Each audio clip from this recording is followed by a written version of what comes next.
Nation. Harry here, and I am with Brian Helwig from MSP360 out of Pittsburgh. Brian, how you doing? You said there's a little humidity outside that window today.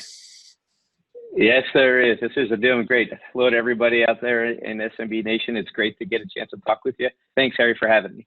Yeah, you bet. So let's just jump right into it. Y'all reached out to the analyst community, and I'm wearing that hat today.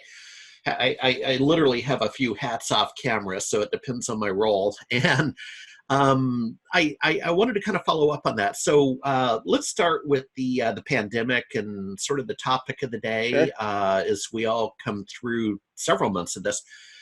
What has MSP360 done to assist MSPs during the pandemic?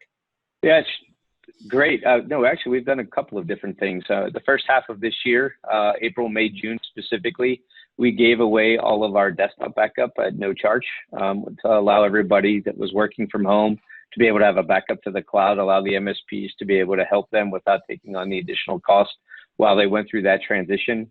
And now, as everybody is out and working remotely, and we're trying to figure out if kids are going back and forth to school or where they're going to be, if I'm going to be parent or teacher, we've now enabled all of our managed remote desktop, which is a new product that we just released, is 100% free until November.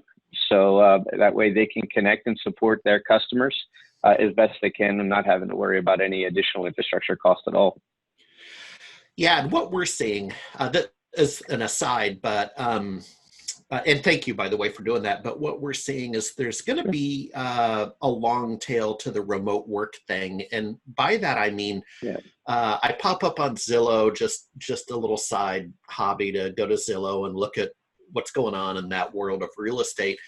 And I'm sure you're aware, but rural communities, I'm actually across the water from Seattle in a rural community. They're booming. Yep, they are. Yeah, and the point is, everybody's moving. It's here to stay. These work habits. Yeah, it is. Hey, next question. So, what is MSP University? Our audience will recall an educational entity in the 2000s with that name, but I believe this is different. What is MSP University?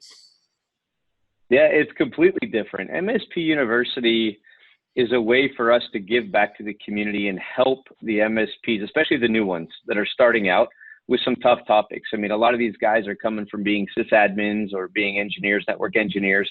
They're starting their own business. They want to get off the ground. They have a couple of customers. They start kind of building that business base and they say, hey, all right, MSP360, I go there. What am I able to do? Well, I'm able to find, really good guides and videos about our products and services. Great. But what about sales and marketing and doing a better job in positioning services, having access to free assets to be able to help you do better marketing, from email drip campaigns to physical brochures? We've even partnered with companies like Robin Robbins to put together free, actually community-based assets that we worked with her, said, hey, we have your permission to go out and continue to go to market and allow the MSPs to be able to market on a shoestring budget. As they grow, we grow. And so MSP University is really designed to give new MSPs the 101 material they need. It's easy to find, simple to use, to be able to help them get their MSP business off the ground. And existing MSPs, maybe they can get some new ideas, or if they want to revisit some of the best practices, they're able to do so. And that's what it's all about. It's free to the community, and it'll always be free. You don't even have to be a customer. You can come and use it anytime you want. Yeah, I went up on your site and I was impressed with how you've populated the content. And being an author and having an interest in training and education, that's kind of part of our mission. That's a lot of work. That's a lot of work to populate that much content. So my compliments. I've been there. Thank you. Yeah, we're excited to have it, and we love the feedback. And thank you very much. I really appreciate it, Harry. Yeah. Hey, final question before we go. Sure. Let's talk about, I always like product releases. As I told you, our community wakes up thinking geek first. And then, by the way, we also need to think business. So talk to me a little bit more about the newly released managed remote desktop. What is that? Actually, we listen to our MSPs.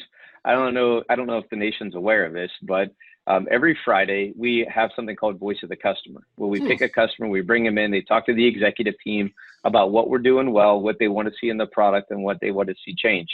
And so when we started down the path of remote desktop, we first released our product at a free, what we called Remote Assistant, and we kind of put it out in the wild, let the community get their hands on it. They came back and they said, you know what, this is great, but I'd really like a centralized view to be able to see, be able to turn on and off backup, right? When one of my customers called me and they say, hey, I'm struggling, or something's actually going wrong, or a drive is failing, what do I want to do? I want to do one click to enable backup. I want to push that machine up. I don't want to have to deploy software. I don't want to have to configure a bunch of other items. I just want to be able to go in, do the backup, come back out, help my customer, give them the help that they need, and then maybe go ahead and redeploy a new machine and send it back out right away without really restarting or actually interrupting the business. At the same time, we also heard from them that they didn't want to have backup enabled on every desktop. They wanted the ability to be able to have it fully rebranded, have it be their company name, so that way their customers can reach out and say, hey, I'm reaching out to my managed service provider for help. Here's the software they're giving me to be able to do that. It's easy to configure. It's deployable with any RMM. It's also, besides being free, we're charging per session. So rather than having, call it one admin, one license, if you have 5 admins in 2 sessions and you're never going to be doing more than 2 concurrent sessions at a time, it'll cost you $10 a month. I mean, you compare that to something like TeamViewer or something like that. I mean, it's significantly less. And then, of course, you also have the ability to do file transfer. You have the ability to also auto-escalate within admins. If one admin is working on a patch on a system and something comes up he doesn't understand, he can hot transfer that share session to another admin to continue on working with it and bring it back. So we've kind of tried to solve each aspect of what our MSPs want to be able to support their customers and to be able to manage their endpoints. Cool. Well, I'll tell you what, I'm going to make a note, or Jenny over in the radio control room, if you could make a note, let's circle back before end of year, and in particular about how it's going with the curriculum over at MSP University.